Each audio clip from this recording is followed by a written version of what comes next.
America के Tennessee शहर के पास एक साधारण सी स्कूल बस, लेकिन उसमें बैठी एक लड़की बिल्कुल साधारण नहीं थी। एबर, जो अपनी नोटबुक में कुछ ऐसा बना रही थी जिसे कोई देख ले तो उसकी रूह कांप जाए। उसी बस में उसका क्लासमेट बोमन बैठा था। मजाक में उसने एबर की नोटबुक छीन ली, लेकिन जैसे ही उसने अंदर झांका उसके चेहरे का रंग उड़ गया। वो कुछ बोले बिना चुपचाप सीट छोड़कर दूर चला गया, जैसे उसने कुछ ऐसा देख लिया हो जो देखना नहीं चाहिए था। कुछ समय बाद एबर के पिता टेलर को स्कूल बुलाया जाता है। प्रिंसिपल उसके सामने एबर की एक ड्राइंग रखती हैं, एक ऐसी ड्राइंग जिसमें कोई बच्चा नहीं बल्कि एक खतरनाक सोच छुपी थी। जब टेलर उसे देखता है तो समझ नहीं पाता ये उसकी छोटी सी बेटी ने बनाया है या किसी और ने उसके हाथ से बनवाया है। बाद में जब एबर से पूछा जाता है तो वो बिना डरे कहती है, मैंने बोमन को चोट पहुंचाने की कल्पना की थी और मैं सच में उसे नुकसान पहुंचाना चाहती थी। कमरे में सन्नाटा छा जाता है, लेकिन अजीब बात ये थी, प्रिंसिपल उसे डांटती नहीं बल्कि एक नई नोटबुक देकर कहती हैं, जो भी महसूस करो उसे कागज़ पर उतार दो, जैसे वो जानती हों कि ये सब यहीं ख़त्म नहीं होने वाला। दूसरी तरफ जंगल के बीच जैक नाम का लड़का एक गिरे हुए पेड़ पर लेटा माइनक्राफ्ट खेल रहा था। सब कुछ नॉर्मल था जब तक कि उसका पैर फिसल नहीं गया। वो पहाड़ी से नीचे गिर पड़ा। उसका फ़ोन पानी में जा गिरा। कुछ देर बाद जब वो उठा तो उसका फ़ोन पूरी तरह ख़राब हो चुका था, लेकिन फिर कुछ सेकंड बाद वो ही फ़ोन अपने आप चालू हो गया और पहले से भी बेहतर काम करने लगा। जैक के चेहरे पर कन्फ्यूजन था, लेकिन उसे नहीं पता था ये सिर्फ शुरुआत है। रात को घर पर तीनों साथ बैठकर खाना खा रहे थे। तभी एबर अचानक पूछती है, क्या हम अनाथ हैं? ये सुनकर टेलर के अंदर दबा गुस्सा बाहर आ जाता है। वो कहता है, तुम्हारी माँ नहीं है, लेकिन वो हमारे दिल में जिंदा है, और जब तक मैं हूँ तुम अनाथ नहीं हो। लेकिन माहौल ख़राब हो चुका था।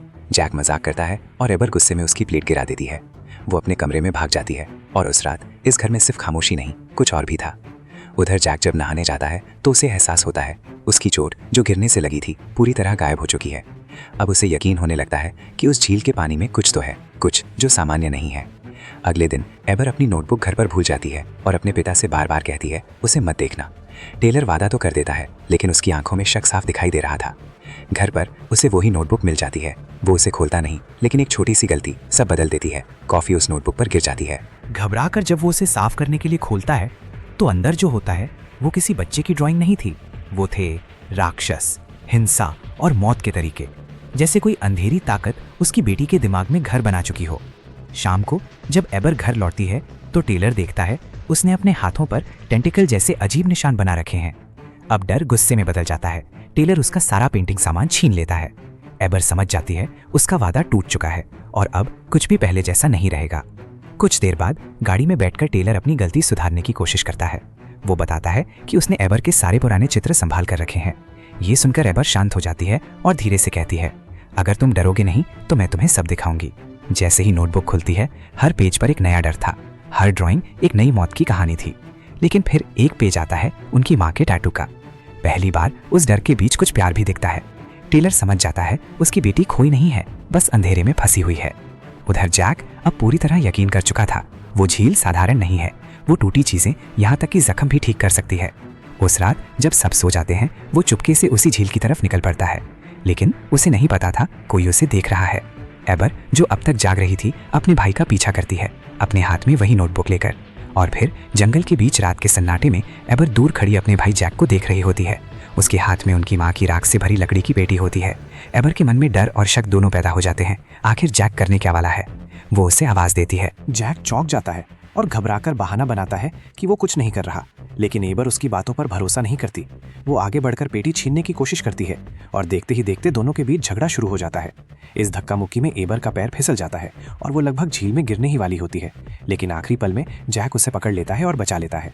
पर तभी एक और मुसीबत हो जाती है। एबर की नोटबुक उसके हाथ से छूटकर सीधे झील में गिर जाती है। एबर घबरा जाती है, लेकिन जैक तुरंत उसे पीछे हटने को कहता है और एक पेड़ की टहनी से नोटबुक को बाहर निकाल लेता है। वो जल्दी से कहता है, हमें अभी यहाँ से निकलना होगा, क्योंकि जिस जगह नोटबुक गिरी थी वहाँ पानी में बुलबुले उठने लगे थे, जैसे झील के अंदर से कुछ जाग गया हो। घर लौटने के बाद भी उनका डर खत्म नहीं होता। जंगल की तरफ से अजीब अजीब आवाजें आने लगती हैं। तभी जैक नोटिस करता है कि एबर की नोटबुक के अंदर की सारी ड्राइंग्स गायब हो चुकी हैं। एक भी चित्र नहीं बचा। वो एबर से कहता है, ये बात किसी को मत बताना।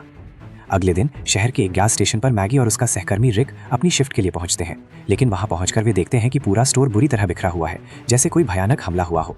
वे पुलिस को कॉल करने ही वाले होते हैं, तभी उनके पीछे एक अजीब और डरावना जीव खड़ा दिखाई देता है। डर के मारे दोनों जान बचाकर भाग जाते हैं। उधर घर पर टेलर अपने बच्चों को स्कूल के लिए तैयार कर रहा होता है। तभी उसकी नज़र एबर के कमरे की टूटी हुई खिड़की पर पड़ती है, जैसे रात में कोई अंदर घुसने की कोशिश कर रहा हो। एबर बताती है कि वो डर के मारे अलमारी में छिपकर सो गई थी। अब उसे भी महसूस होने लगता है कि कुछ बहुत गलत हो रहा है। वो जैक से बात करती है और जैक वादा करता है कि बस में वो उसे सब कुछ सच बताएगा। लेकिन टेलर उनकी बात सुन लेता है। वो जैक से सवाल करता है और थोड़ी हिचकिचाहट के बाद जैक सब सच बता देता है, झील, जादुई पानी और ये भी कि एबर की ड्राइंग्स शायद अब सच हो रही हैं। ये सुनकर टेलर गुस्से में इसे बकवास कहता है और जैक को स्कूल जाने का आदेश देता है। इसी बीच स्कूल बस रास्ते में होती है। ड्राइवर थॉमसन को सड़क के बीच एक अजीब सा पिकअप ट्रक खड़ा दिखता है। उसके चारों तरफ नीले रंग के निशान बने होते हैं। बस रुकती है। तभी अचानक बोमन हॉर्न बजा देता है और यही गलती सब पर भारी पड़ती है। हॉर्न की आवाज़ सुनकर पास के मक्के के खेत में छिपा एक खतरनाक जीव जाग जाता है। एबर उसे देखते ही पहचान जाती है। वो वही राक्षस है जो उसने अपनी नोटबुक में बनाया था। ड्राइवर तुरंत बस भगाने की कोशिश करती है, लेकिन राक्षस के भारी कदमों से जमीन कांपने लगती है और अगले ही पल बस का भयानक एक्सीडेंट हो जाता है। बस पलटकर खेत के बीच गिर जाती है। कुछ देर बाद बच्चे होश में आते हैं। ड्राइवर बेहोश पड़ी होती है। जैक समझ जाता है कि उन्हें खुद ही बाहर निकलना होगा, लेकिन तभी राक्षस बस के पीछे दिखाई देता है। डर के मारे सभी बच्चे सीटों के नीचे छिप जाते हैं। एबर को अचानक याद आता है, उसकी ड्राइंग में वो राक्षस म्यूजिक से शांत हो जाता था। उसी वक्त डैन के पास रखा आईपॉड म्यूजिक बजा रहा होता है और राक्षस फिर से सो जाता है। मौका देखकर बच्चे बस की छत से बाहर निकलने लगते हैं, लेकिन जैसे ही म्यूजिक बंद होता है राक्षस फिर से जाग जाता है। अब सभी बच्चे जान बचाकर भागने लगते हैं। उधर टेलर को स्कूल से कॉल आता है, लेकिन उसका फ़ोन पास नहीं होता। वो घबराकर घर भागता है। घर पहुंचकर उसे अपने फ़ोन पर पेंट के अजीब निशान मिलते हैं और पास में उसका गायब हुआ कॉफ़ी मग भी। मग के पीछे एक अजीब बर्फ जैसी चीज़ चिपकी होती है। टेलर डरकर उसे तोड़ देता है। उधर जंगल में बोमन अकेला भाग रहा होता है। तभी उसे एक छोटा सा अजीब जीव मिलता है जो तेज़ आवाज़ में चिल्लाने लगता है, जैसे कोई अलार्म हो। उसकी आवाज़ सुनकर एक विशाल बिना आंखों वाला राक्षस वहाँ आ जाता है। वो बोमन को निगलने ही वाला होता है, लेकिन तभी जैक और एबर पहुँच जाते हैं और उसे बचा लेते हैं। तीनों किसी तरह घर पहुँचते हैं, लेकिन उन्हें नहीं पता कि घर पहले ही राक्षसों से घिर चुका है। अंदर हर जगह खतरा छिपा होता है। तभी जैक को एक आइडिया आता है, अगर ड्राइंग से राक्षस बन सकते हैं तो क्यों ना ड्राइंग से उन्हें हराने का तरीका भी बनाया जाए। तीनों मिलकर एक खास हथियार और कवच बनाते हैं जो पानी से चलते हैं, क्योंकि अब उन्हें समझ आ चुका है पानीहीन राक्षसों की कमजोरी है। लेकिन असली डर अभी बाकी था। घर के अंदर अचानक हजारों मकड़ियां फैल जाती हैं। बोमन डर के मारे कमरे में बंद हो जाता है, लेकिन मकड़ियां उसके शरीर पर चढ़ने लगती हैं। जैक तुरंत उसे बचाने आता है। एबर घबराकर बाथटब में खुद को बंद कर लेती है और जैसे ही पानी चालू होता है सारी मकड़ियां मरने लगती हैं। बाहर बोमन गार्डन पाइप से पानी डालकर बाकी जीवों को खत्म कर देता है। कुछ देर बाद टेलर और लिज घर पहुंचते हैं।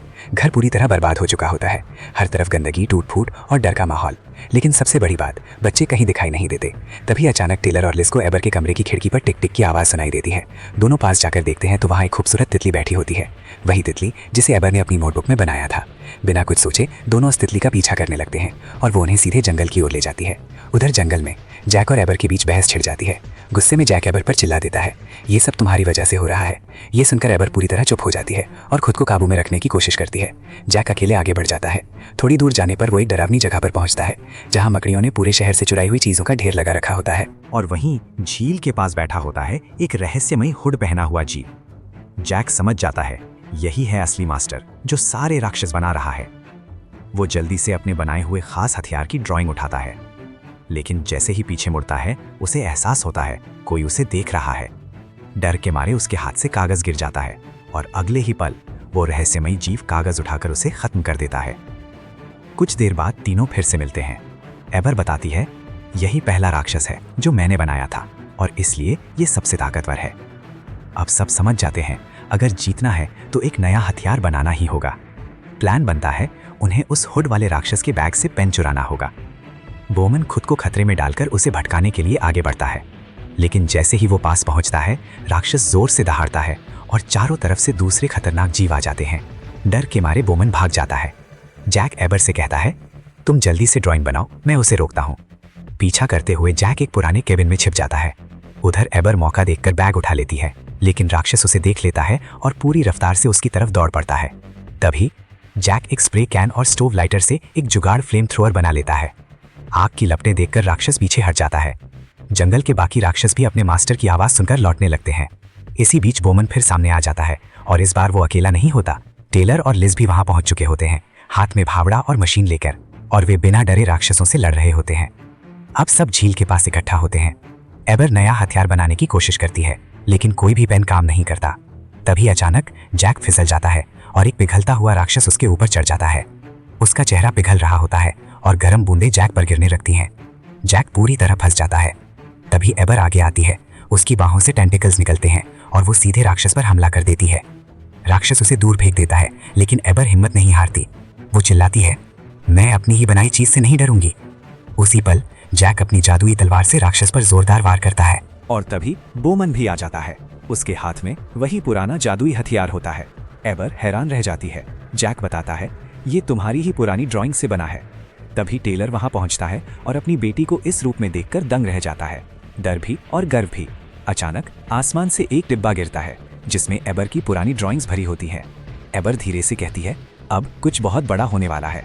और अगले ही पल पूरे इलाके में जादुई धूल का तूफान फैल जाता है। झील से चमकते हुए तारे निकलने लगते हैं और पूरे शहर में फैल जाते हैं।